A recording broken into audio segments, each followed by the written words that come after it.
Hi there, welcome back to Legacy Finance. In today's episode, I'm going to be sharing with you 7 fundamental mistakes to avoid in your youth so that you can set yourself up for financial prosperity. And if you are new to this channel, Legacy Finance is all about personal investments, entrepreneurship, and personal finance. We basically help people to manage their finances very well so that they can attain early retirement. Now, when you are starting out in life, you are bound to make a lot of mistakes, and it's your ability to learn from your mistakes and correct these mistakes that will set you up for success in life. These 7 mistakes that I'll be sharing with you that are mistakes that I have personally done myself, and others too have learned and observed people commit them, and I wish to share them with you so that you can use them as a guide to protect yourself against making such financial blunders. Now, the first mistake that I wish to share with you is what I call investing in high interest earning investments. Generally, there is an accepted rate of return for most investments that are legal. In Ghana, for instance, treasury bills which are issued by the government give an annual return of 15%, meaning that this is a benchmark or a guide as to how interest rates of returns should be. However, there are some programs out there that can promise you an interest rate of 120% per annum. In other words, 10% every month. Some will also promise you 30% per annum and a whole lot of other interest rates which are extremely high. The temptation is to invest in these programs because you want to attain early financial freedom and also to make the money as fast as possible. However, time has proven that these programs do not work over time. They are not sustainable. And most people who invest in these programs end up losing their monies. Let's not forget that one of the fundamental principles of safe investment is the security of your principal. Why would you want to invest in a program that you have a higher chance of losing the principal? So you have to guard yourself against these kind of investments or programs. And I'll give you typical examples. There was a time that there was a company that goes by the name Mers Gold. Another one went by the name Diamond Winners.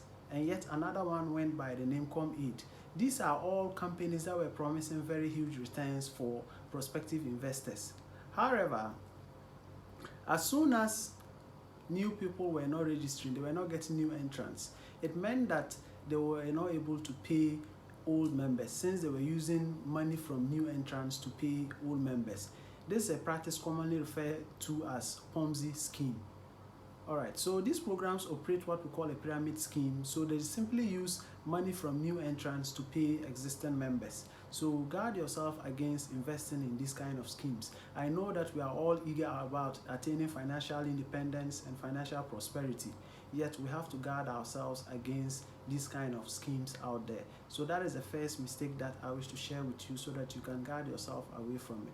Now, the second mistake that I wish to share with most of us, with us here, is the issue of acquiring liabilities before assets. Acquiring liabilities before assets. Now, when you start out and you are lucky enough, you get out of college and you get a good job, and you are with your colleagues who are buying things like cars and other luxuries, it is good. It is good. You get carried away. The car gives you a lot of comfort and a sense of peace of mind, especially working in a crowded place like Accra where you have to be picking trotro all the time. This is not so much of a convenience. However, the other side of acquiring some of these things is that they do not necessarily put money into your pocket. What they rather do is they rather pick money from your pocket. So if you take a car, for instance, you have to spend money to fuel it, you have to spend money to maintain it. And it's a lot of time you have to spend in driving it as well too. So instead of acquiring assets before liabilities, we rather go the other way around. Now, this is not to say that acquiring a car is bad. Acquiring a car is good. It gives you a lot of peace of mind and a certain level of security. But the order in which you acquire it is what I am most interested about. It is good that you acquire the asset first before you go in to acquire a liability. So that is the second mistake that most of us go into. We get carried away by society, then we go around buying liabilities before assets. Now, the third mistake that I wish to share with you is what I call investing in lucky or probability games, probability-based programs. Investing in lucky or probability-based programs. Now, in recent times, there have been a lot of hype about programs like Soccer Bet and national lotteries. These are programs that are based on probability or luck. If you take the Ludo die, for instance, your chance of getting a 1 out of the main options is 1/6, meaning that your chances of getting 1 are very slim compared to your chances of losing. Okay, but there's been a lot of hype about these programs that a lot of youth are now getting into it, and sometimes you hear that this person has won this amount, this person has won this amount, but that person is 1 out of a million or even more people who has won. So how about the other million people that have lost? So how can you be so certain that you will be that 1% out of the million people? This, I strongly recommend, that is something that will not really set you up on the path to financial prosperity. So it is better you stay away from such a scheme. All right, so that is the third mistake that I wish to share with all of us here.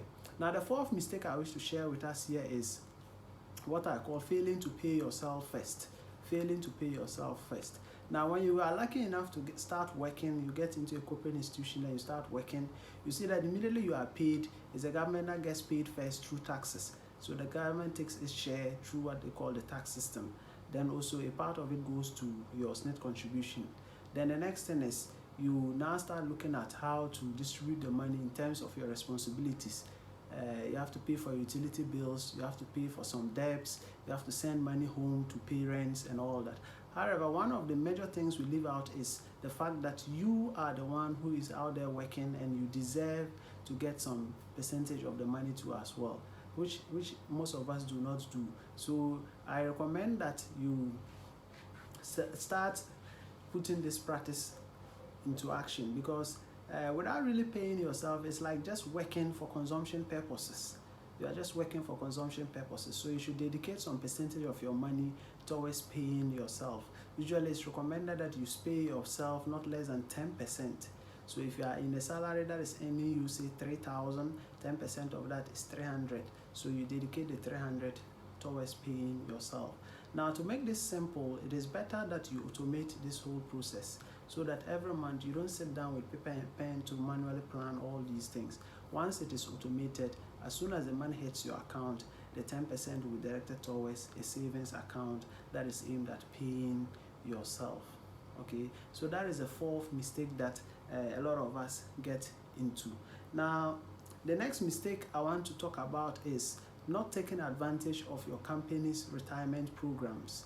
That's the fifth mistake, not taking advantage of your company's retirement programs.